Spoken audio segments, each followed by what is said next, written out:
Deposit insurance नाम में लिखा हुआ है कि जो आरबीआई की ये 4 सब्सिडरी है, उसमें एक जो सब्सिडरी है वो डीआईसीजीसी, दूसरी सब्सिडरी बीआरबीएनएमपीएल, तीसरी सब्सिडरी आरईबीआईटी एंड चौथी आईएफटीएएस।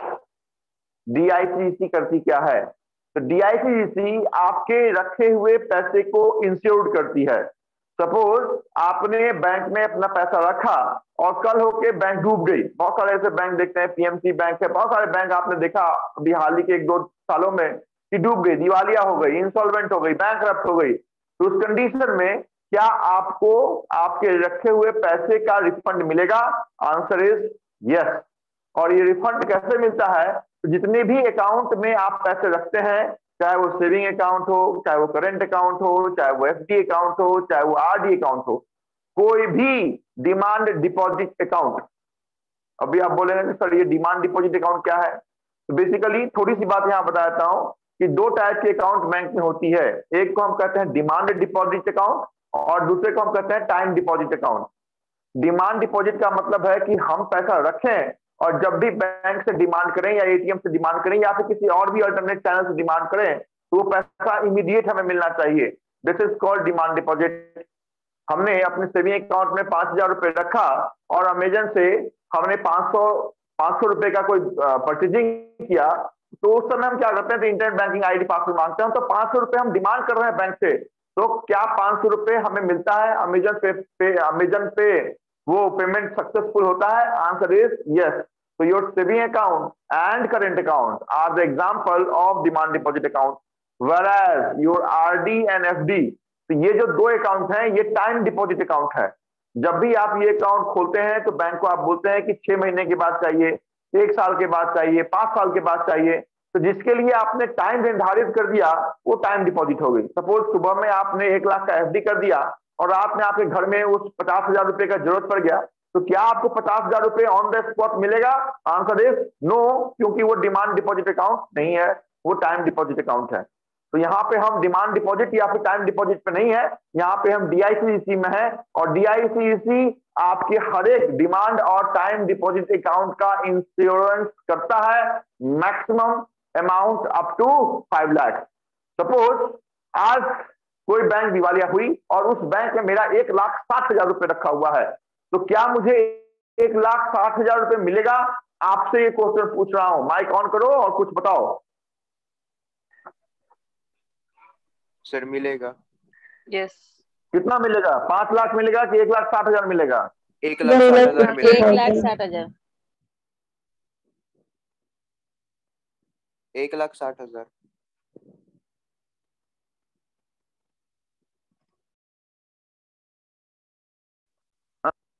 हाँ, पूछ रहा हूँ कितना मिलेगा? 5 लाख मिलेगा या 1,60,000 मिलेगा? सर 1,60,000 ही मिलेगा। यस, मैक्सिमम कवरेज 5 लाख है, लेकिन जितना अमाउंट मैं रखा हुआ है उतना ही मुझे वापस मिलेगा। तो कितना वापस मिलेगा is not important for your examination. DICC bank में टाइम और डिमांड डिपॉजिट का इंश्योरेंस करती है कितने अमाउंट का? Answer is 5 lakh. The headquarter of DICGC कहां पर है? तो आपके शहर में है। कहां है? मुंबई। मुंबई में आपके डीआईसी का एस्टैब्लिशमेंट हुआ through DICGC act. This is very very important for officer grade. Through DICGC act 1961 on 1978।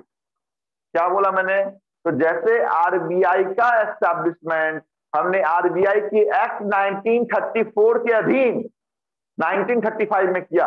मैं बोल रहा हूं वो समझ में आ रहा है क्या बोल रहा हूं? Act is different and establishment year is different. अगर आपसे एक्ट पूछा जाता है आरबीआई का तो आप क्या आंसर लगाते हैं? 1935 लगाएंगे, 1949 लगाएंगे या 1934 लगाएंगे? क्या लगाते हैं? माइक ऑन करो। 1934। 1934। 1934। सिमिलरली डीआईसीसी का अगर पूछा गया कि DICC was incorporated under which of the following act? The option number first is DICC Act 1978. Option number 2, DICC Act 1949. Option number 3, DICC Act 1961. Answer क्या लगाएंगे? 1978। हाँ हाँ हाँ हाँ हाँ हाँ हाँ हाँ। एक्ट की बात कर रहा हूं। जब भी एक्ट बोलूंगा 1961 आएगा, जब भी एस्टेब्लिशमेंट बोलूंगा 1978 आएगा। तो डीआईसीसी का एस्टेब्लिशमेंट मुंबई में किया, 1978 में किया, किस एक्ट के हवाले किया? तो डीआईसीसी एक्ट 1961 के हवाले किया। क्या करती है डीआईसीसी? तो डीआईसीसी आरबीआई की सब्सिडरी है, जो हर एक आपके saving, current, FD, RD, demand और टाइम डिपॉजिट अकाउंट का मैक्सिमम इंश्योरेंस करती है in case of only insolvency. अगर बैंक सिर्फ दिवालिया होती है तो ही, ऐसा नहीं कि बैंक 2 दिन के लिए बंद है तो आप इंश्योरेंस क्लेम करने के लिए पहुंच गए, ऐसा नहीं कर सकते हैं। आपका और डीआईसीसी का दूर दूर तक संपर्क नहीं है, या फिर आपके अकाउंट से कोई भी इंश्योरेंस की प्रीमियम आपके अकाउंट को इंश्योरेंस करने के अगेंस्ट काटी नहीं जाती है। इस कारण से आप डीआईसीसी के दरवाजे तक नहीं पहुंच सकते हैं। डीआईसीसी का संबंध बैंक से है। बैंक अगर सिर्फ और सिर्फ दिवालिया होती है तो ही मैक्सिमम इंश्योरेंस कवरेज 5 लाख तक आपको दिए जाएंगे। This is all about the first subsidiary of Reserve Bank of India. The second subsidiary is BRBNMPL, और इसके बारे में मैंने पहली और आखिरी जो ही इंपॉर्टेंट बातें हैं वो मैंने बताई है कि BRBNMPL का जो हेडक्वार्टर है वो बैंगलोर में है। दूसरी बात, इस BRBNMPL का काम सिर्फ इतना है कि जो 4 जगहों पे रुपए को छापने का छापाखाना है, उसमें 2 जगहों की जो निगरानी है वो ये करती है। कौन कौन सी? तो सालबोनी कहाँ है? तो वेस्ट बंगाल में है। और दूसरा मैसूर कहाँ है? तो कर्नाटका में है। 4 छपाई खाने हैं, जिसमें से 2 BRBNMPL के अधीन है और 2 गवर्नमेंट ऑफ इंडिया SPMIL के अधीन है ना। 2 और कौन सी है जिसकी बात अभी मैं करना नहीं चाहता हूं, फिर भी एक बार रिपीट कर देता हूं। 2 और भी छपाई खाना आपकी भारत में है, एक आपके ही राज्य में है नासिक में, और दूसरा मध्य प्रदेश में सबसे बड़ा टकसाल, सबसे बड़ा छपाई खाना है देवास में। तो BRBNMPL में सिर्फ इतनी बात जानते हैं कि headquarter in Bengaluru, and Mysore और सालबोनी का जो करेंसी प्रिंटिंग प्रेस है वो आपके BRBNMPL के अधीन है। तीसरी बात है REBIT, reserve Bank of India information technology private limited. This is third subsidiary of Reserve Bank of India. क्या करती है? जितने भी डिजिटल काम होते हैं, किसी को डिजिटली इंपावर्ड करना है, साइबर सिक्योरिटी देखना है, ब्लॉकचेन मैनेजमेंट देखना है, ये सारा काम, मतलब इंफॉर्मेशन टेक्नोलॉजी से जुड़ा हुआ सारा काम जो है वो आपकी REBIT करेगी। और जो चौथा काम है वो आपके बोर्ड पर मैं लिखता हूं, पहले लिखे टॉपिक सब्सिडरी ऑफ RBI।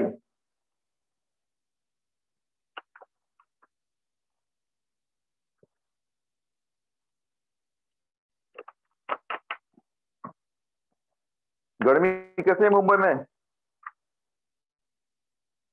बहुत है क्या गर्मी? हाँ सर, बहुत है। बहुत ज्यादा है सर।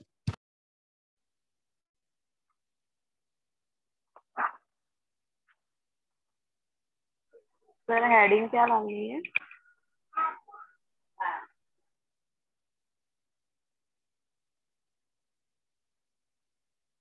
सब्सिडरी ऑफ SBI ना, क्या लिखूं? RBI। सब्सिडरी ऑफ RBI कितने हैं? There are 4 subsidiary of RBI। Sir roll दिखाई नहीं दे रहे। कैमरा एंड एक्शन में कैमरा गायब हो गया। ओके चलो, अभी कैमरा आया? हाँ सर, आ गया। Yes sir. DICG, आपके मन में जितना भी क्वेश्चन है ना, सबको बाजू में कहीं पेन डाउन करके लिखो, बाद में मेरे से पूछना एक साथ। DICC, दूसरा BRBNMPL। आज की पहली क्लास किसकी है? नाम बताओ फटाफट। Good morning sir. मॉर्निंग, बोलिए, नाम बोलिए साहब। अभिनय। क्या नाम है? अभिनय नाम है सर। कौन सी ब्रांच? डोंबिवली। ओके, क्या बनना है? सॉरी सर, क्या पूछ रहे हो? क्या बनना है? लक्ष्य क्या है? एम क्या है? तो पीओए बनना है, प्रोबेशनरी ऑफिसर। कौन सी बैंक? SBI. Good good, very good. Why not RBI? RBI में क्या कीड़े ज्यादा पड़े हुए हैं क्या? आरबीआई में जाना है? हाँ, आरबीआई में भी हाँ? जाना था, step by step. Step by step. अच्छा, स्टेप बाय स्टेप जाएंगे। पहले पहले एसबीआई में जाएंगे, फिर आरबीआई में जाएंगे, फिर एडीबी जाएंगे, फिर वर्ल्ड बैंक जाएंगे, फिर यूक्रेन के राष्ट्रपति बनेंगे, ऐसा है क्या? चलो ठीक है, स्टेप बाय स्टेप। गुड, समझ गया बाकी मतलब मैं समझ गया। अरे मैं भी तुम्हारे जैसा स्टूडेंट था दादा, 12 साल पहले, समझता हूँ। चलिए, थैंक यू सर। 1978 सिर्फ एक ही नए हैं, बाकी सब पुराने हैं। और किसी की पहली क्लास है? एस्टेब्लिशमेंट ईयर लिखो, डीआईसीसी 1978, बीआरबी एनएमपीएल 1995। 1995 में हमने बीआरबी एनएमपीएल का एस्टेब्लिशमेंट किया। आरईबीआईटी नया इंस्टीट्यूशन है। 2016 आईस्टैट 2013। हेडक्वार्टर यहीं पे लिखे हैं, हेडक्वार्टर आपका शहर, हेडक्वार्टर आपका शहर, हेडक्वार्टर आपका शहर मुंबई।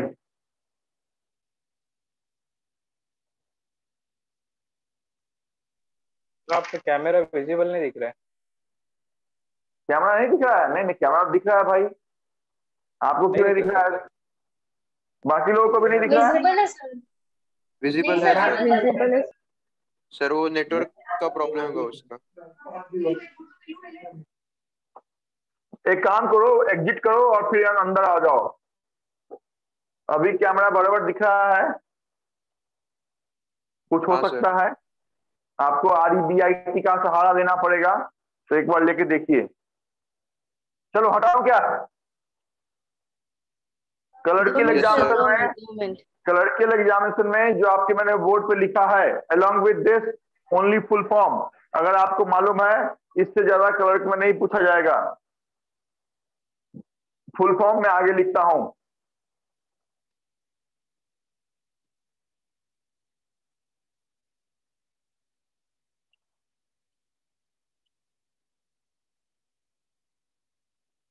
सिर्फ एक बेंगलुरु में है, बाकी सब आपके शहर मुंबई में है। इसमें सबसे इंपॉर्टेंट जो एस्टैब्लिशमेंट ईयर है, देखिए डीआईसीसी, यहाँ पे मैंने सिर्फ ईयर लिखा है। जब 1 by 1 चलेंगे तो इसका डेट भी आपको याद करना पड़ेगा, 15 जुलाई। बट यहाँ पे ओवरऑल 1978 भी याद किया, 1995 बीआरबी एनएमपीएल, आरईबीआईटी 2016, इफ्तास 2013 मुंबई। हटाऊं? अरे क्या है इसमें जो 3-4 मिनट लिखे जा रहे हो?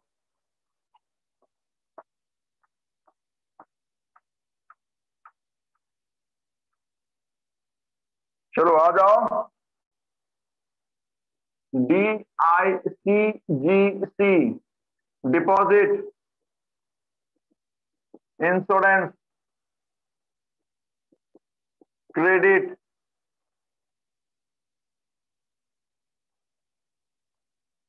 Guarantee corporation of India. Deposit insurance ये क्रेडिट है, आप पूरा नाम लिखिए, credit guarantee corporation of India.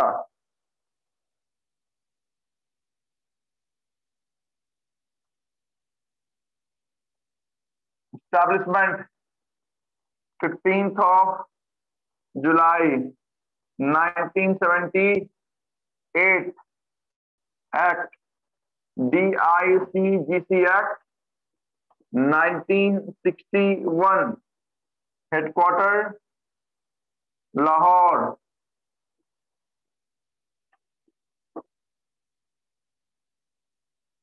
Insurance covered all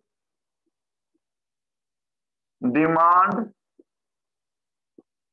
and time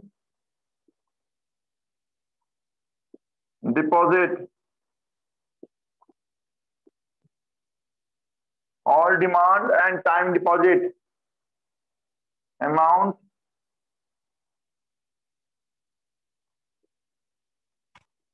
₹5 lakh. पहले ये 4 बातें लिखें। Full form of DICC is Deposit Insurance Credit Guarantee Corporation of India, establishment through DICC Act 1961 on 15th of July 1978, headquartered in New York City.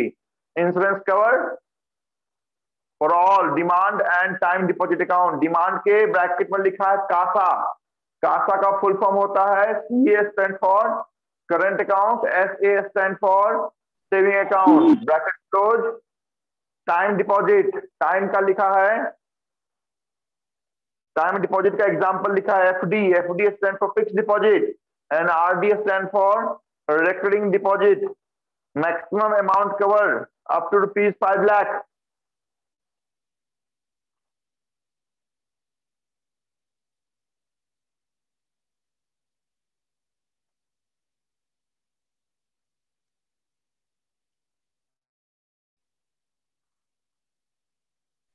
Sir वो insurance के बाद क्या लिखा है?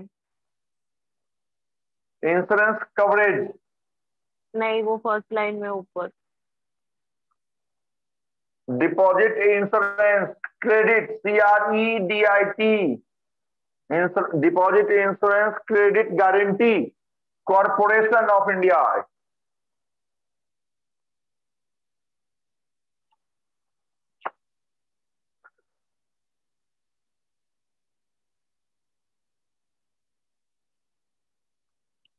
Done. No sir.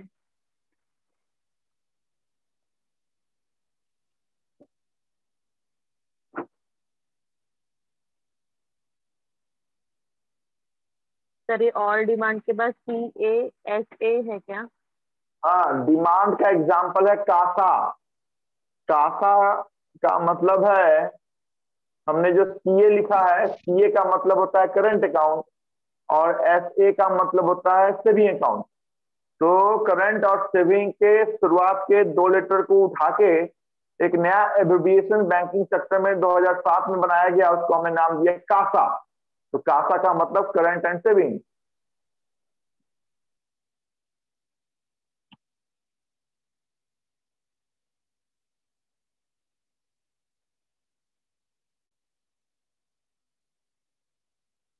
Last class तो हमारी मुलाकात नहीं हो पाई थी। लास्ट क्लास से पहले जो भी बातें हमने की थी, चाहे वो रेपो रेट वर्सेज MSF की बात हो या प्रिंटिंग ऑफ करेंसी की बात हो, ये तीनों PDF आपके वेबसाइट पे अवेलेबल है, डाउनलोड कर सकते हैं आप।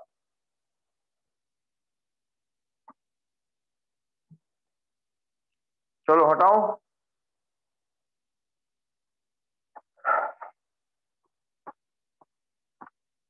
देखिए, फॉर ऑफिसर ग्रेड एग्जामिनेशन एक लाइन में लिखता हूं, और ये लाइन आपके आज के क्लास की सबसे बड़ी बात है।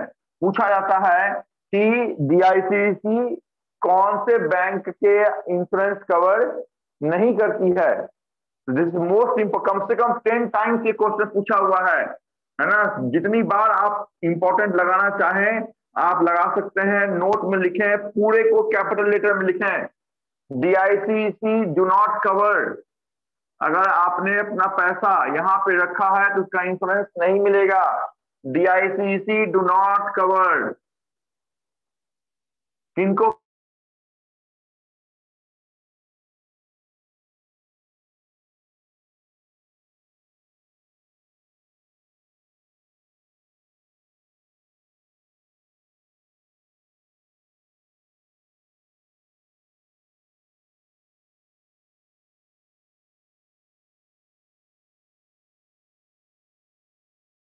पैसे चले गए और प्राइमरी क्रेडिट सोसाइटी, चलो इसका संपर्क संभवतः आपसे नहीं हो पाता है, तो इन दोनों के पैसे को DICC कवर नहीं करती है।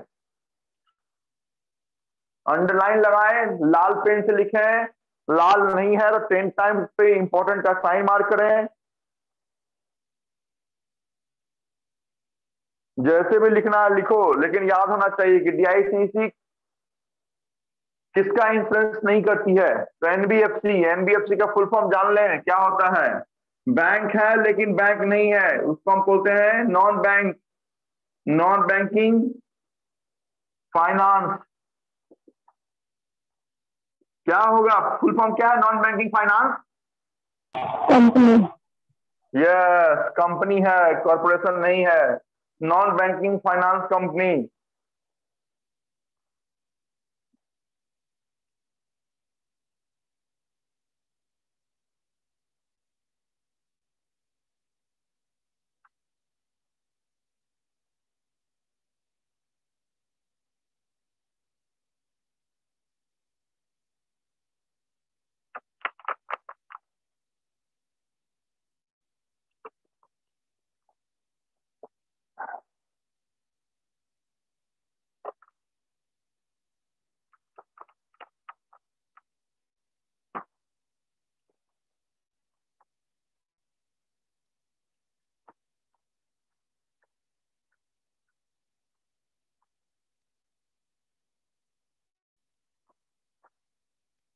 ये जो हमने एस्टैब्लिशमेंट लिखा आपके डीआईसीसी का, कि 15 जुलाई 1978 में हमने इसका एस्टैब्लिशमेंट किया, जरा थोड़ा सा अगर पीछे जाएं तो आप मुझे सिर्फ इतना बताएं कि जुलाई में हमने क्या किसी बैंक का एस्टैब्लिशमेंट किया है? सर किसी को और याद हो तो? क्या जुलाई में हमने किसी बड़े बैंक का एस्टैब्लिशमेंट किया है? एसबीआई का। Very good. कब किया है? 1955। Very good. कौन से तारीख को?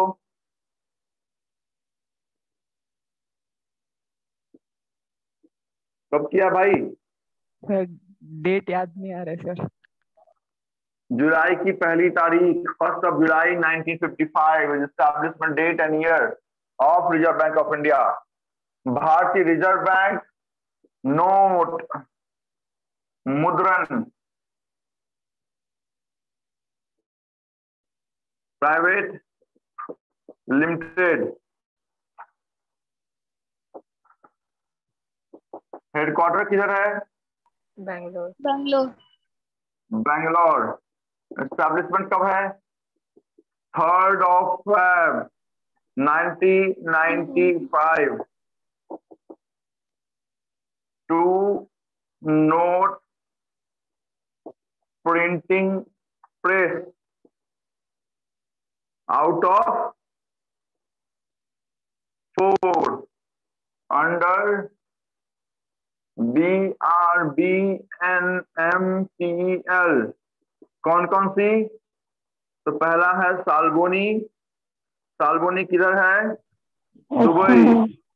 और दूसरा है मैसूर। मैसूर किधर? कर्नाटका। दुबई मत लिखना भाई, वेस्ट बंगाल लिखना, नहीं तो पता चला कुछ लोग दुबई भी लिख देंगे।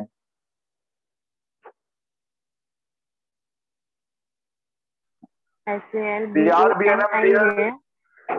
हाँ, SALBONI है ना वो? लास्ट क्लास आप नहीं थी क्या मैडम? नहीं सर। हाँ, क्यों नहीं थी? सर मेरी लड़की की तबीयत खराब है ना, उसके लिए। ठीक है, तो एटलीस्ट तो यूट्यूब पे वीडियो है, वो भी देख सकती हो। चलो कोई बात नहीं, साल्बोनी लिखो, SALBONI।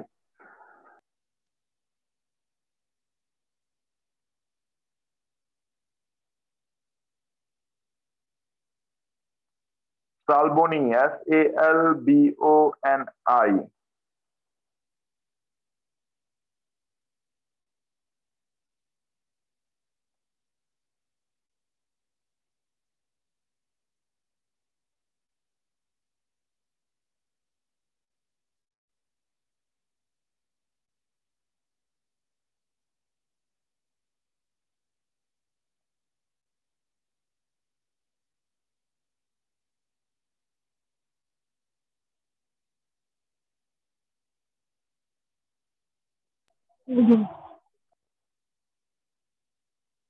Done. 2 second sir.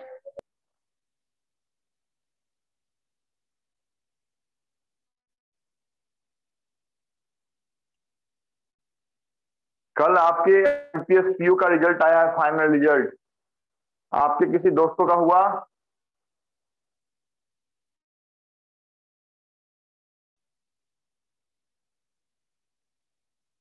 No idea. हाँ सर, किसका हुआ? यूनियन बैंक में हुआ। मतलब वो क्लास में नहीं है, वो यहाँ का है, विदर्भ का है। क्या नाम है? स्वरूप। अच्छा, चलो देखो, यूनियन बैंक में उसका हो गया। यूनियन बैंक का टैगलाइन क्या है भाई? क्या नाम है तुम्हारा?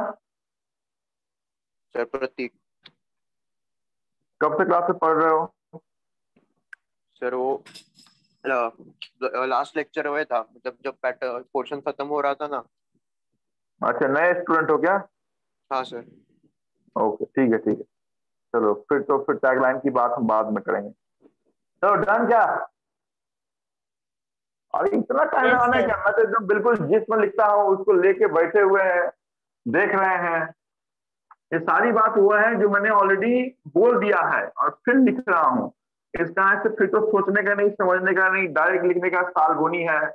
हाँ, BRBNMCL है, नोट मुद्रण करती है।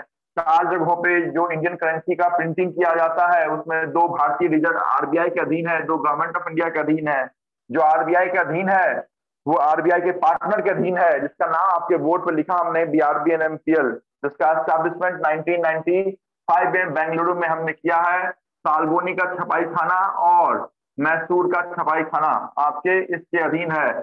थर्ड, REBIT, आर ई में, ई स्मॉल में कहीं भी आपको लिखा हुआ मिलेगा तो REB stand for reserve bank. तो यहां तो बहुत आसान हो गया कि REB का मतलब ही हो गया रिजर्व बैंक, और IT का मतलब तो आपसे अच्छा कोई बता ही नहीं सकता है क्या? तो इंफॉर्मेशन टेक्नोलॉजी। एस्टैब्लिशमेंट कब किया? 2016 में किया। हेडक्वार्टर कहाँ रखा? हेडक्वार्टर आपके शहर में रखा, मुंबई। क्या करती है? तो वर्क इसका है IT, technology, improvement and cyber security, इसके लिए काम करती है। साइबर सिक्योरिटी को 10 टाइम्स अंडरलाइन करें। कहीं भी REBIT से क्वेश्चन पूछा जाएगा कि विच of the following subsidiary is the umbrella organization for cyber security? The answer is REBIT. 2016 Mumbai, reserve Bank of India, information technology private limited, इसमें जोड़ भी लीजिए private limited. Reserve Bank of India, reserve Bank of India, information technology private limited. अंत में लिखिएगा reserve Bank of India, information technology private limited.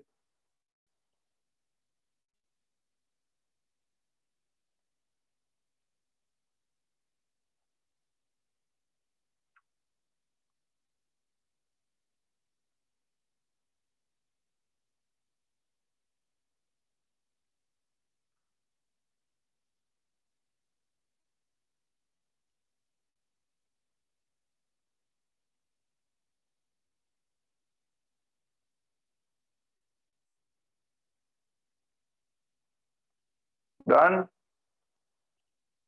Yes. Technology के बाद में क्या लिखा है आपने?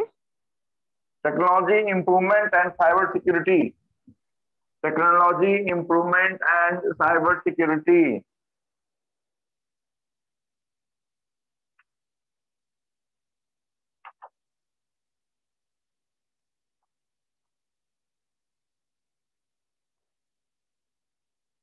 Fourth, IFTAS।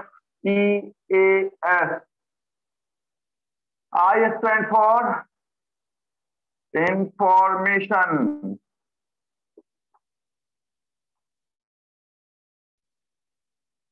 information financial,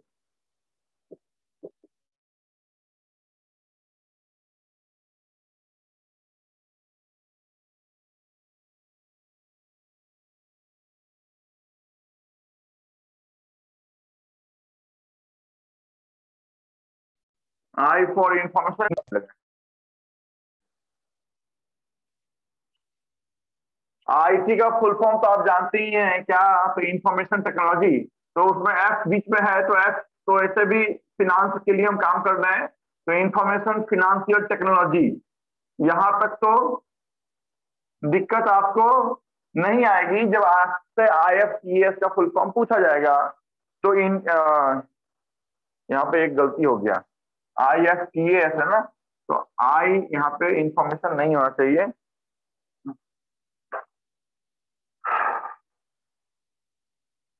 Indian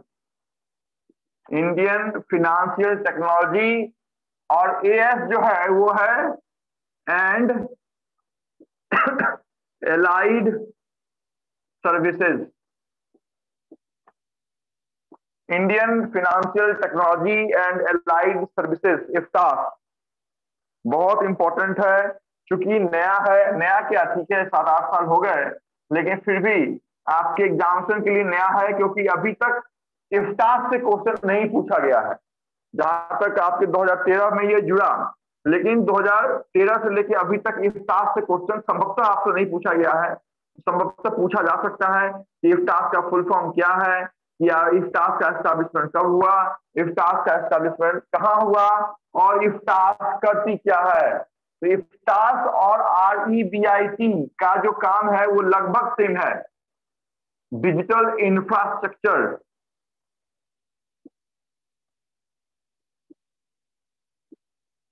इसका जो वर्क है वो डिजिटली, जो काम जो आपका बैंक है वो कस्टमर के प्लेटफॉर्म पर आधारित होना चाहिए, ये काम आपके इस इफ्तास का है।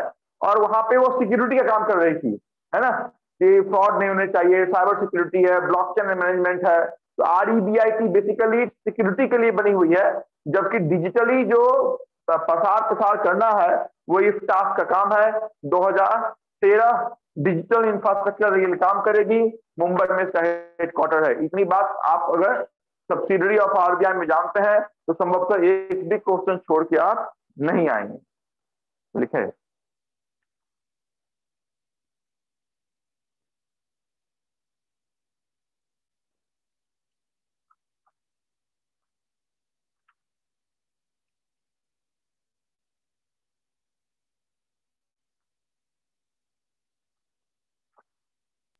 डन।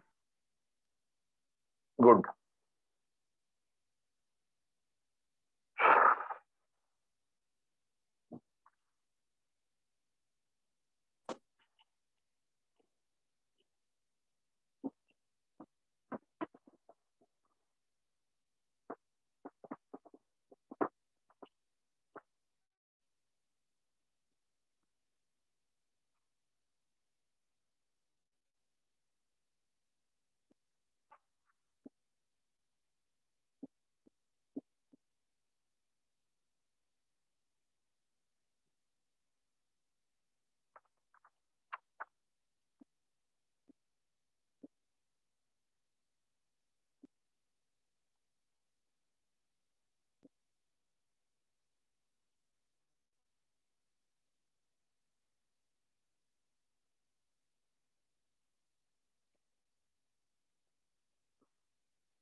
डन। हाँ sir.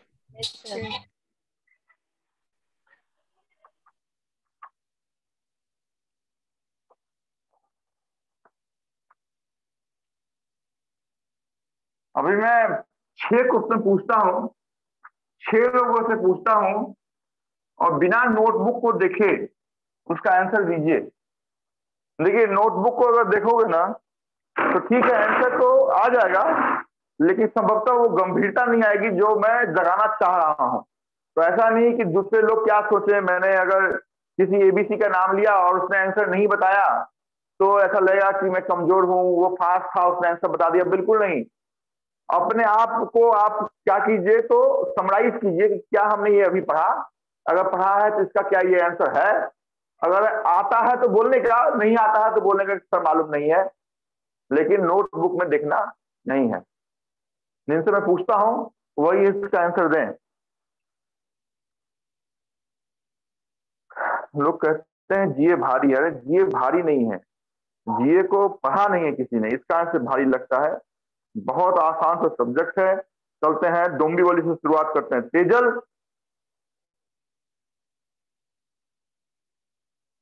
Tejal, yes sir. Tejal मेरे को ये बताओ कि फरवरी में हमने एक सब्सिडरी का एस्टैब्लिशमेंट किया, उस सब्सिडरी का नाम क्या है? फरवरी में हम्म। आ, अभी तो करा है उसमें से ना सर? हाँ हाँ बिल्कुल, उसी उसी चार में से मैं पूछ रहा हूँ। बी उसी आर बी चार एन में एम बी बिहार भी आर बी एनएमपी है। N M P. अरे बिहार भी एनएमपी है, किधर किया फरवरी में हमने?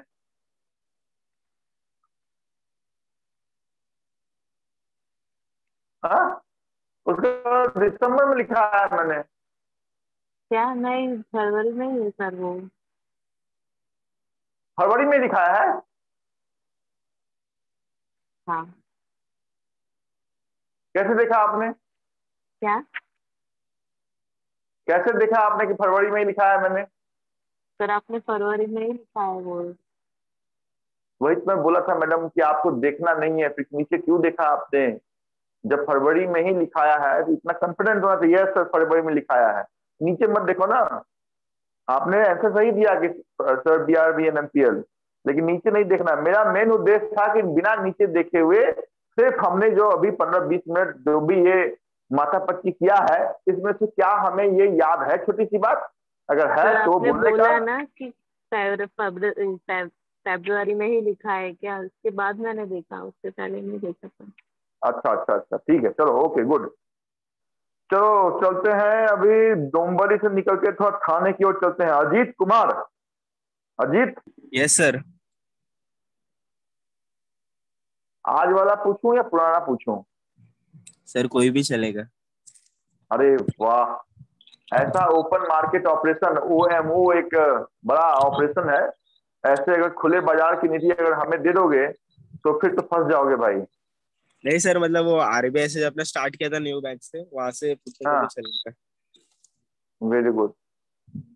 मैंने आरबीआई के फंक्शन बताए थे 10, उस 10 फंक्शन में से 8 फंक्शन बताइए।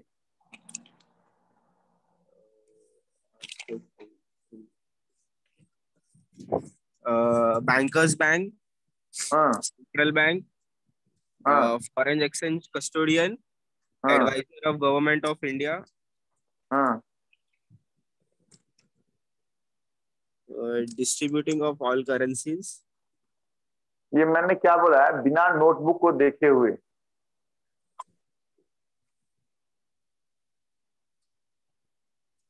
मैंने ये पहले ही कंडीशन लगाया था, बिना नोटबुक को देखे हुए।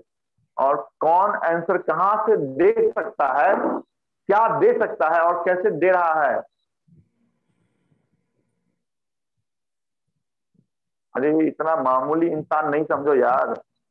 12 साल सिर्फ बच्चों के बीच में ही रहा हूं। चलो बोलो बोलो, ठीक है, कम से कम देख के ही बोलो, लेकिन बोलो। मॉनेटरी पॉलिसी, हम्म। कंट्रोलिंग एनडीटीएल, चलो एनडीटीएल का फुल फॉर्म बोल दो, छोड़ दूंगा। Net demand and line liability, time liability. Line liability, ये क्या मतलब? लाइन नेट लग रहा है क्या नेट लाइबिलिटी के डिमांड लिए? Time liability. चलो ठीक है, गुड। चलो दादर से, थाने से दादर की ओर चलते हैं। दादर वाला सब भाग गया क्या? है क्या दादर वाला? कोई दिख ही नहीं रहा है यार। अरे कौन है दादर वाला? दादर, हाँ हाँ, आ गया तेज। Yes sir. क्या क्या पूछूं? कुछ भी सर। चलिए आप ये बताइए मेरे को कि डीआईसीसी कितने रुपए तक का इंश्योरेंस क्लेम देगी? 5 लाख। 5 लाख या 5,000? 5 लाख। पक्का? यस। ठीक है। और इफ्तास का हेडक्वार्टर कहाँ है? इफ्तास? डीआईसीसी मुंबई। इफ्तास का, डीआईसी से नहीं पूछ रहा हूँ, इफ्तास पूछ रहा हूँ।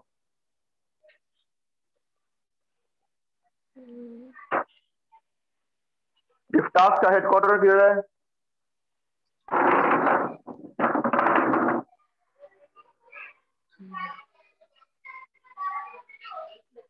नहीं तो याद नहीं है।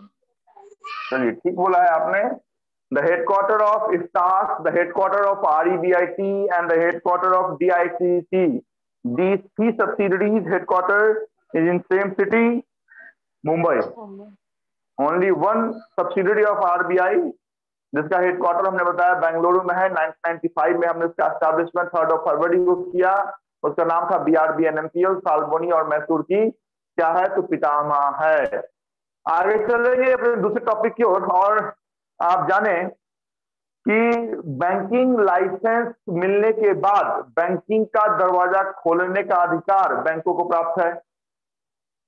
बैंकिंग लाइसेंस मिले बिना बैंकिंग दरवाजा खोलने का अधिकार जिस ऑर्गेनाइजेशन को प्राप्त है उसका नाम है NBFC। तो दो डिफरेंस हमें जानना है कि NBFC क्या होता है और बैंक क्या होता है। वो भी डिफरेंस सिर्फ उतना ही हम जानेंगे जितना हमारे एग्जाम में पूछा जा सकता है। तो पहली तो बात यह है कि बैंक और NBFC में अंतर क्या है।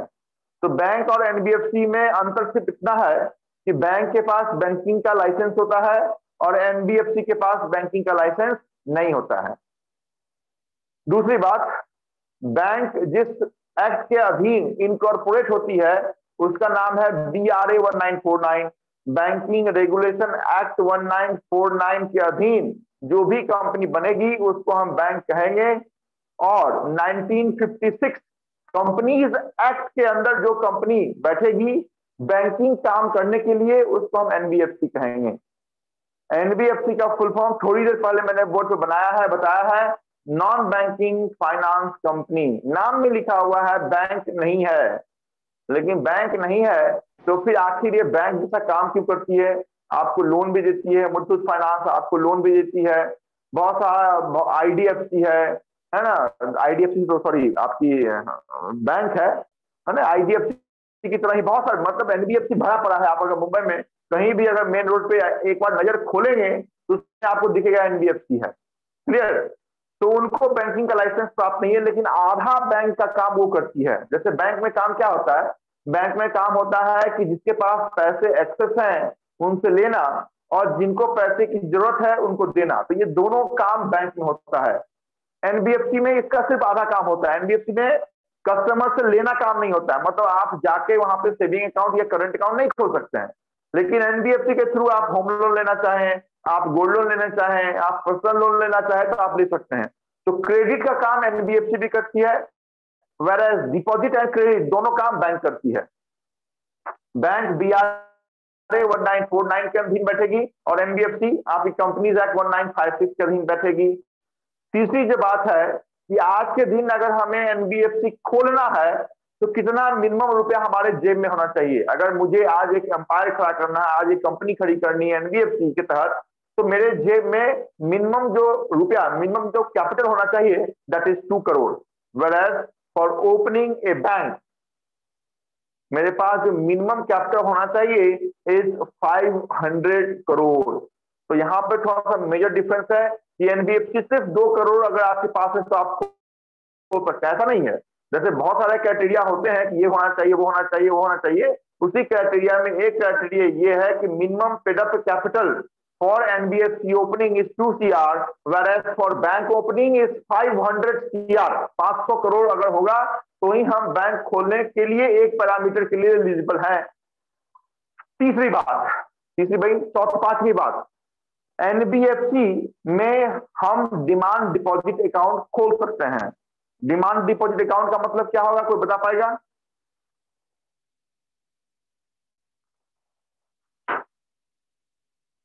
और ऑन करो माइक भाई, बात करो मेरे से। डिमांड डिपॉजिट अकाउंट मतलब कभी भी निकाल सकते हैं पैसा जब चाहे। अकाउंट का नाम बताओ, लपेटो मत। करंट अकाउंट और saving account. Current account FD account और सेविंग अकाउंट, करेक्ट ना? करंट अकाउंट और saving account.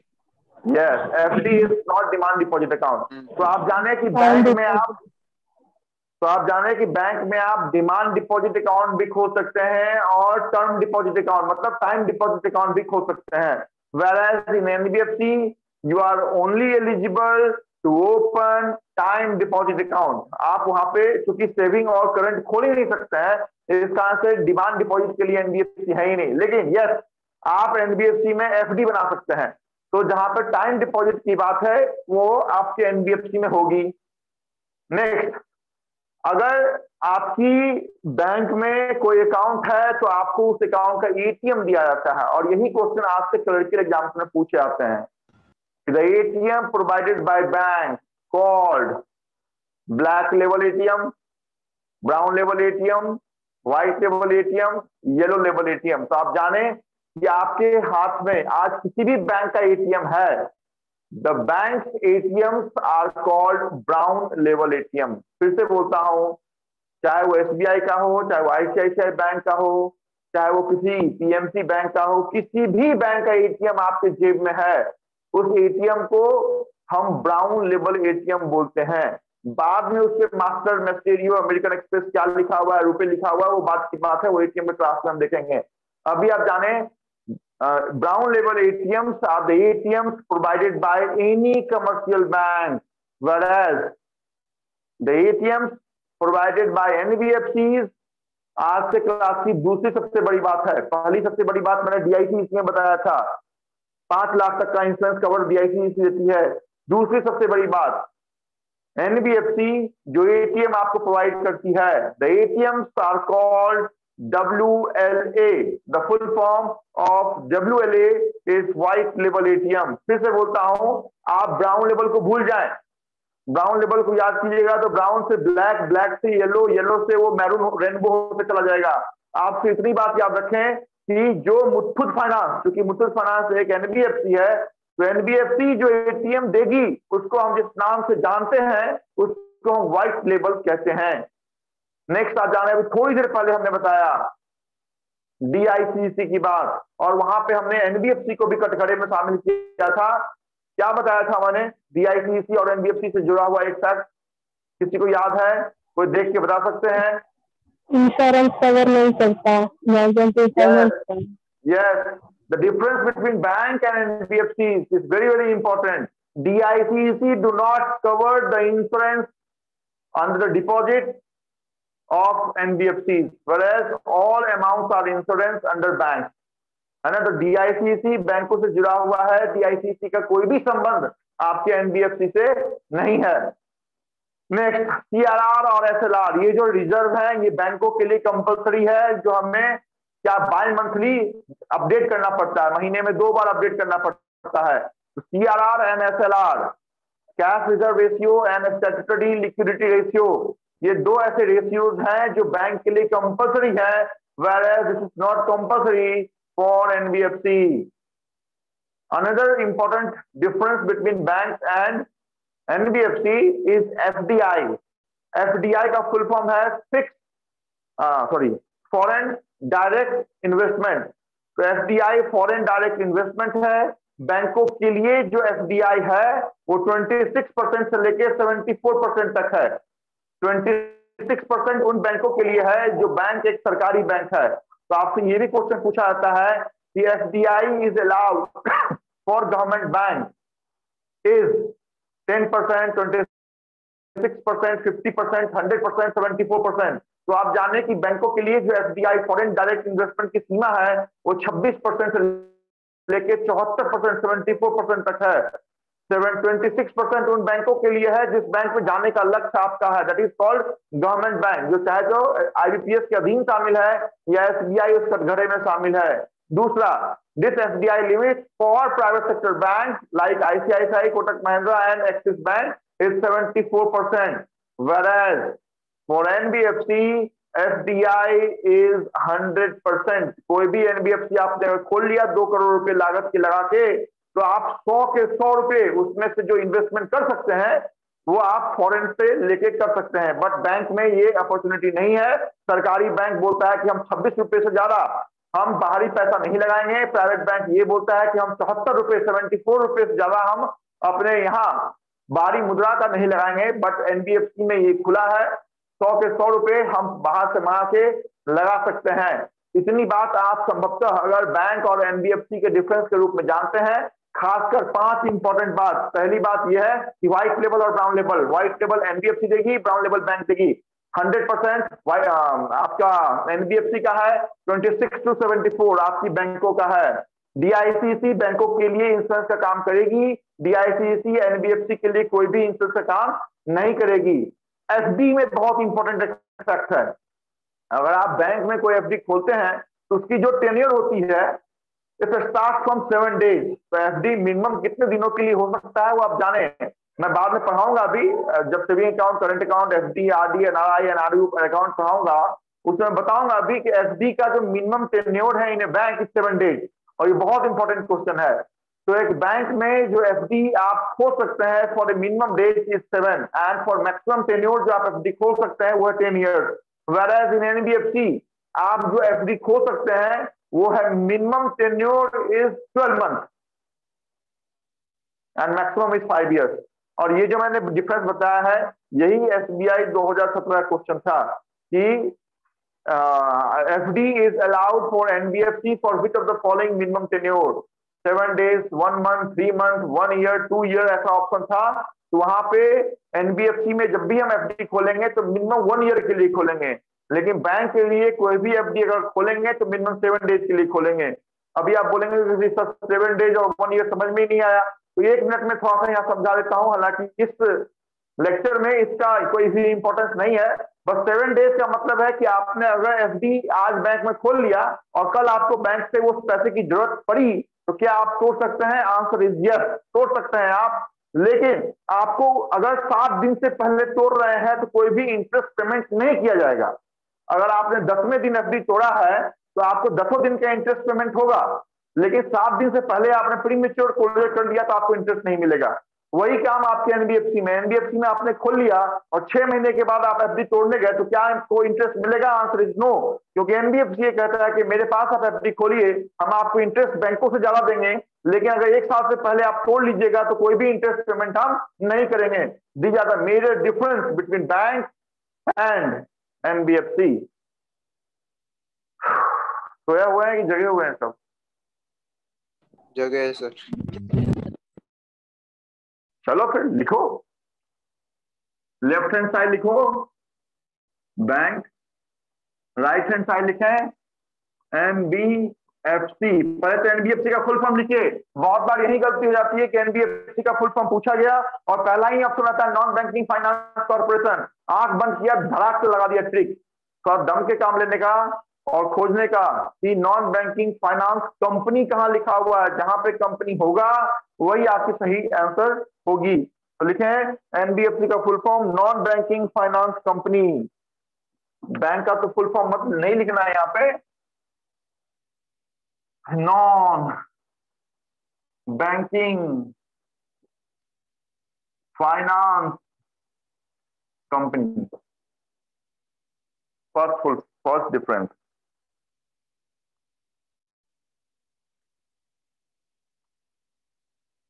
Incorporated under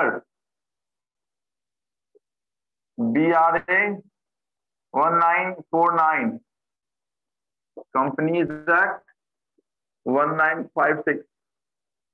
BRA का फुल फॉर्म वो भी लिखिए, फुल फॉर्म पे बहुत इंपॉर्टेंट है। बैंकिंग रेगुलेशन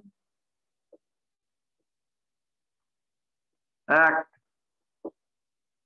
जो कंपनी बीआरए को फॉलो करेगी, बीआरए 1949 का है, वो बैंक कहलाएगा। Next, demand deposit accepted not accepted. Term deposit accepted. यहां पे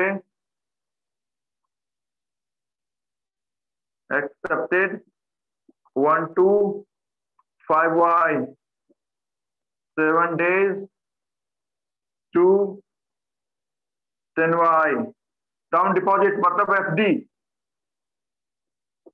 एफडी 7 days to 10 year। यहाँ पे एफडी तो खुलेगा लेकिन 1 to 5 year के लिए खुलेगा।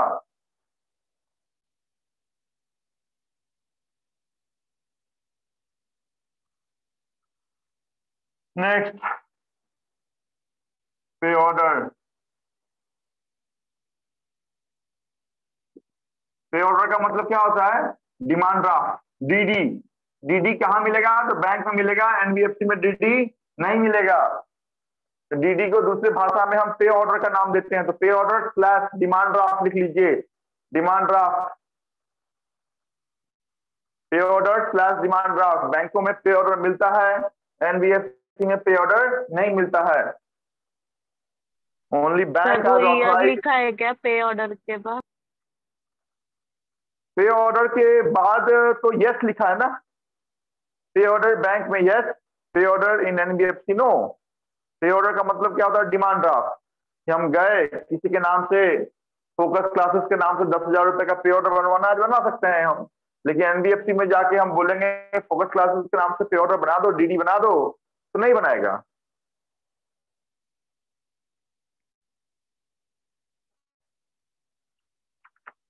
एफडी किसी फॉर्म में क्या लिखना है sir?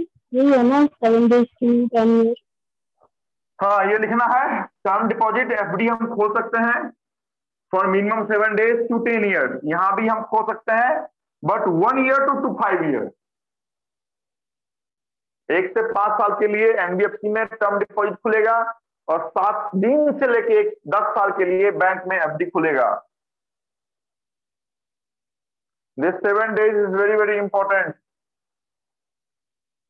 Minimum days for opening of FD account 7.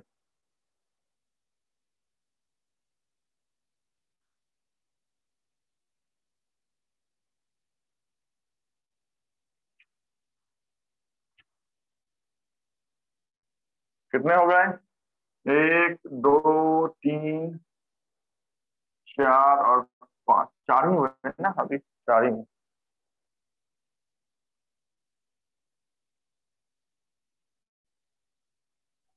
Done sir.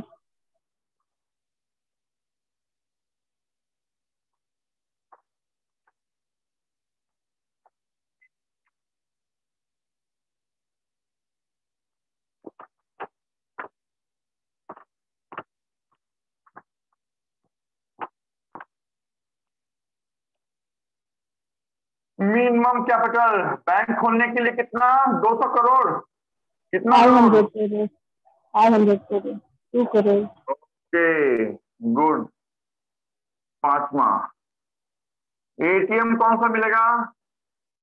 ATM मिलेगा इसमें एकदम बिल्कुल ब्राउन, ब्राउन लेबल एटीएम। यहाँ पे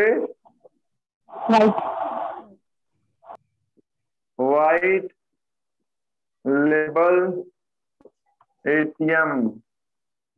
7वां, एफडीआई 26% to 74%। इधर 100%। Public private, private. Public sector bank 26%, private sector bank 74%। Next, DICGC cover. इधर यस, इधर नो, नो। इधर कौन सा? तो CRR SLR reserve yes, compulsory. इधर not compulsory.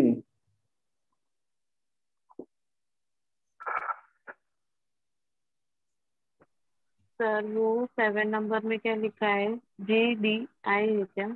FDI foreign direct investment, FOREIGN foreign direct investment. बाहर से कितना पैसा हम अपने कंपनी में लगा सकते हैं, this is called foreign direct investment. आगे चलेंगे तो FII का भी नाम डालेंगे, foreign institutional investment, QIB qualified institutional investment. तो अभी तो सिर्फ FDI लिखो। फॉरेन डायरेक्ट इन्वेस्टमेंट बैंक में 26% से लेके 74% तक है। पब्लिक सेक्टर बैंक में 26% है, 26% है, और प्राइवेट सेक्टर बैंक में 74% है। Whereas for NBFC this is open for 100%। और ये 9 नंबर में CRR है ना, और SLR। CRR cash reserve ratio, SLR statutory liquidity ratio, ये दोनों रेशियो जो RBI के पास हमें कैश के रूप में मेंटेन करना पड़ता है, और दूसरा खुद एक बैंक अपने पास मेंटेन करती है, अपने पूरे NDTL का एक सर्टेन % होता है, वो बैंक के लिए कंपलसरी है। For NBFC it is not compulsory.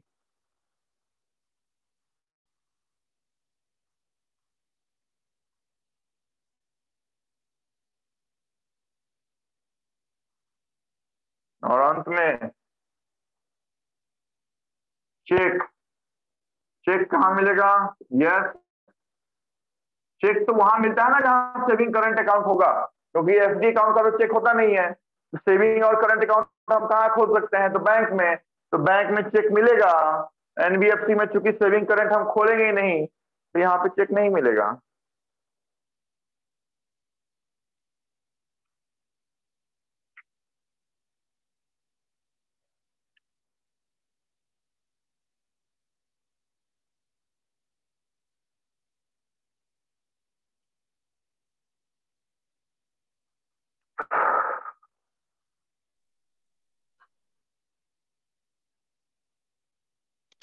Hello sir. बोलिए। सर 7 पॉइंट एक्सप्लेन करो ना फिर से, FDI का, वो समझा नहीं मुझे। ठीक है, पर लिख लिया 10? हाँ सब लिखा क्या? ठीक है। हाँ।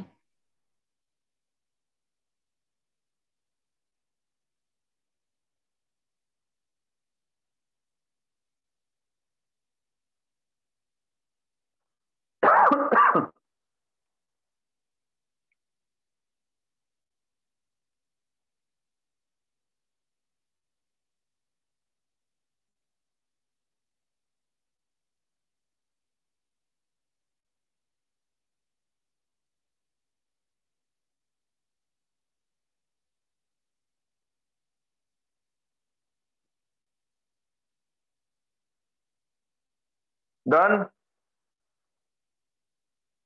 यस।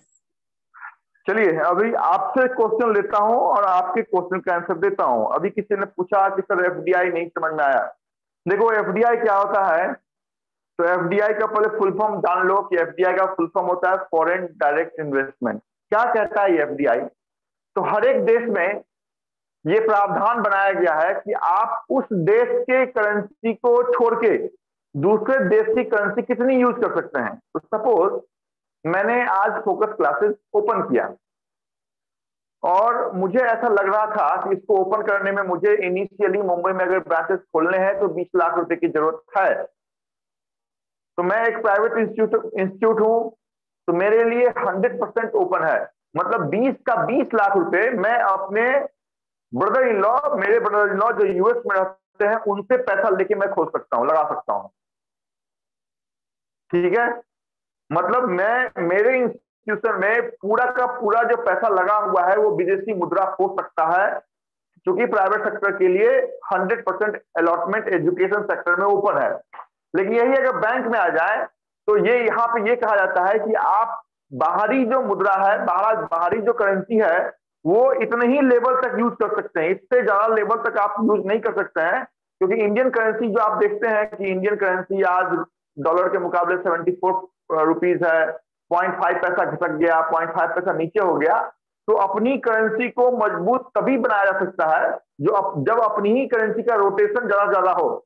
आप डॉलर से ही काम करेंगे, आप डॉलर लेंगे, पान वाले को भी डॉलर देंगे, कोल्ड ड्रिंक पिएंगे वहां भी डॉलर देंगे, तो अपनी करेंसी तो मजबूत बनी ही नहीं। फिर तो उनकी करेंसी बनी जा रही है, उनका डिमांड ज्यादा हो रहा है, तो करेंसी उनकी मजबूत हो रही है। इस कारण से हर एक सेक्टर में एक FDI का मैक्सिमम और मिनिमम परसेंटेज फिक्स किया गया है कि आप बाहरी कितनी करेंसी को अपने इंस्टीट्यूशन के अंदर इन्वेस्ट कर सकते हैं, उसी में ये बैंक और एनबीएफसी का पैरामीटर है। सरकारी बैंक है 26% और यहाँ पे 100% है। समझ में आया अभी? अरे किसी ने क्वेश्चन पूछा ना? हाँ सर। दूसरा क्वेश्चन, कोई भी क्वेश्चन पूछो, बिंदास पूछो, कोई नहीं पूछेगा आप। चलो अभी उन्होंने क्या पढ़ा है तो बोलो बोलो बोलो। हाँ सर, वो 9 पॉइंट एक्सप्लेन करो ना। 9 पॉइंट बोलो 9 पॉइंट क्या है? 9 पॉइंट जहां तक मुझे लग रहा है सीआरआर और एसएलआर है, वही है ना? हाँ। कब ज्वाइन किया क्लास? फर्स्ट डे है मेरा आज। पहला दिन तो सिर्फ मेरे को सुन लो, वही काफी है। पहला दिन कुछ मत पूछो यार, ज्यादा हो जाएगा। आज आराम करो, नेक्स्ट क्लास में से क्वेश्चन पूछना। लेकिन आपने अगर पूछा है तो मुझे लगता है कि मेरे से अच्छे आंसर इसके आपके ही क्लास के कोई स्टूडेंट दे सकते हैं। क्या होता है सीआरआर एसएलआर, बताओ जरा। अजीत, हाँ बताओ बताओ बताओ बताओ। मैडम बोलिए, क्या बोल रही है? जोर से बोलिए जरा, मेरे को भी आवाज आना चाहिए। बैंक जो रिजर्व आरबीआई के पास रखता है कैश के फॉर्म में। मुझे नहीं बताना है, उस लड़के को बताना है जिसकी आज पहली क्लास है। उसको बताइए, ऐसा बताइए समझ पाए, नहीं तो पता चला उसको आज ही क्लास में इतना भारी लग जाओ तो अगले क्लास में लॉग इन नहीं करेगा। ऐसा बताओ जो बिल्कुल एक बार में उसको फिट कर जाए अंदर, उसके पेन ड्राइव में चला जाए। ऐसा बताओ क्या होता है सीआरआर?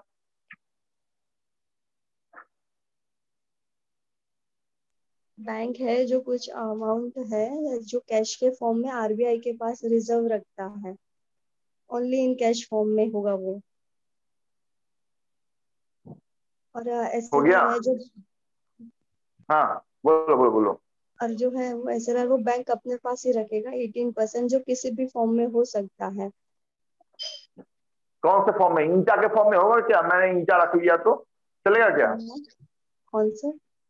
मैंने पूरे अमाउंट का कुर्सी रख लिया, चलेगा क्या? हाँ सर, कोई से भी फॉर्म में रख सकते हैं ना। गोल्ड है, कोई भी इन डिपॉजिट एनी है। फॉर्म ऑफ लिक्विडिटी, किसी भी फॉर्म में नहीं, in any form of liquidity. Liquidity वो होता है जिसको आसानी से इनकैशमेंट हम कर सकते हैं। अभी हमने ये शेयर परचेज कर लिया, इसको हम बाहर बेचने नीचे में जाएंगे तो कोई लेगा क्या? जिसको जरूरत होगा वही लेगा ना?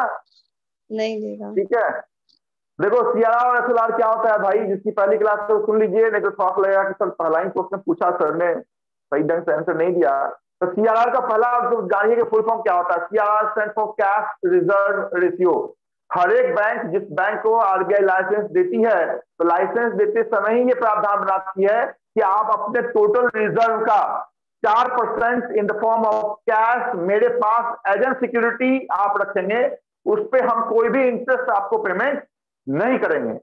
जैसे आपने फोकस में एडमिशन लिया है तो आपने उनको पेमेंट किया है, वही काम बैंकों के लिए भी है। आरबीआई ने बैंकों को जब एडमिशन लिया उनसे पैसा लिया, तो जो काम आपसे फोकस ने किया है वही काम एक बैंक से आरबीआई करती है, दैट इज कॉल्ड सीआरआर। और जो पैसा बैंक अपने ही पास सिक्योरिटी के रूप में रखेगी, वो पैसा मार्केट में लोन के रूप में एक बैंक किसी भी कस्टमर को लेंड नहीं करेगा। That is called statutory liquidity ratio. इससे आगे की जानकारी अगले क्लास में, पहले क्लास में इतना काफी है। नेक्स्ट, जिनकी आज दूसरी तीसरी चौथी क्लास से क्वेश्चन पूछिए, नहीं पूछिएगा तो मैं कंपाइल करूंगा क्या पढ़ाया मैंने आज।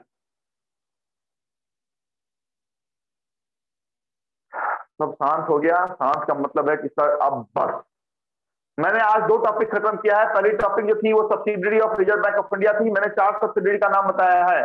पहली सब्सिडरी जिसका एस्टैब्लिशमेंट हमने 1978 में थ्रू 1961 के एक्ट डीआईसी एक्ट के थ्रू किया, नाम दिया मुंबई के शहर में उसका एस्टैब्लिशमेंट किया, नाम दिया हमने उसका DICGC, deposit insurance credit guarantee corporation of India, 15 जुलाई। ये क्या काम करती है? तो हर एक बैंकों के लिए इंश्योरेंस प्रोवाइड करने का काम करती है, maximum amount up to 5 lakh. इसमें हर एक बैंक शामिल है except primary credit societies and NBFCs, है ना? तो ये है आपकी डीआईसीसी। दूसरी बात जो हम ले गए वो आपके 3 फरवरी पर ले गए थे, 1995 पे ले गए थे। एक ऐसी इंस्टीट्यूशन जो आरबीआई की सेकेंड सब्सिडरी है और सालबोनी और आपके मैसूर में जो करेंसी की प्रिंटिंग होती है उनके देखरेख में होती है। नाम दिया BRB NMPL, फुल फॉर्म बताया भारतीय रिजर्व बैंक एंड नोट मुद्रण प्राइवेट लिमिटेड। तीसरा 2016 में जिस एस्टेब्लिशमेंट हमने किया उसका नाम दिया REBIT, reserve Bank of India and information technology private limited. ये आपके साइबर सिक्योरिटी के ऊपर विशेष रूप से ध्यान रखती है। 2016 में मुंबई में ही हमने इसका एस्टैब्लिशमेंट किया। इससे ऊपर जो BRB NMPL था उसका एस्टैब्लिशमेंट हमने बेंगलुरु में किया था। और अंत में IFCS, Indian financial IF technology and allied services का एस्टैब्लिशमेंट मुंबई में 2013 में किया है। ये आपके डिजिटल इंफ्रास्ट्रक्चर को बड़े पैमाने पर फैलाने का काम करती है। ये 4 सब्सिडरी थी। बाद में हम सेकंड टॉपिक पे आए और आपके बैंक और के डिफरेंस बताया। बैंक वो खोल सकते हैं जिनके पास minimum paid up capital 500 crore की है। NBFC वो खोल सकते हैं जिनके पास minimum paid up capital 200 lakh की है। दूसरी बात हमने ये बताया है कि NBFC कंपनीज एक्ट 1956 के अंदर एस्टैब्लिशमेंट होती है, जबकि एक bank BRA, banking regulation act 1949 के अंदर एस्टैब्लिशमेंट होती है। एक बैंक जो आपको ATM देगी उसको हम ब्राउन कहेंगे, एक NBFC जो ATM देगी उसको हम व्हाइट कहेंगे। DICGC बैंकों के लिए इंश्योरेंस देगी, DICGC NBFC के लिए इंश्योरेंस नहीं देगी। CRR SLR रिजर्व बैंक के लिए होता है, CRR SLR रिजर्व NBFC के लिए नहीं होता है। बैंक के लिए जो FDI का अलॉटमेंट है वो मैक्सिमम 74% तक है, 26% आपके सरकारी बैंकों के लिए है। और NBFC के लिए ये जो अलॉटमेंट है FDI की वो आपके 100% तक है। पे ऑर्डर डिमांड ड्राफ्ट बैंक में मिलेगा, चेक बैंक में मिलेगा। पे ऑर्डर, डिमांड ड्राफ्ट और चेक ये दोनों NBFC से दूर रखे गए हैं। डिमांड डिपॉजिट अकाउंट आप बैंक में खोल सकते हैं, आप डिमांड डिपॉजिट अकाउंट NBFC में नहीं खोल सकते हैं। आप टाइम डिपॉजिट अकाउंट बैंक में खोल सकते हैं for minimum days of 7, maximum days up to 10 years. Term deposit, time deposit account आप NBFC में खोल सकते हैं 1 साल से लेके 5 साल। इतनी ही बात मैं आपके क्लास के लिए करूंगा। आज की क्लास की दोनों बातें हैं।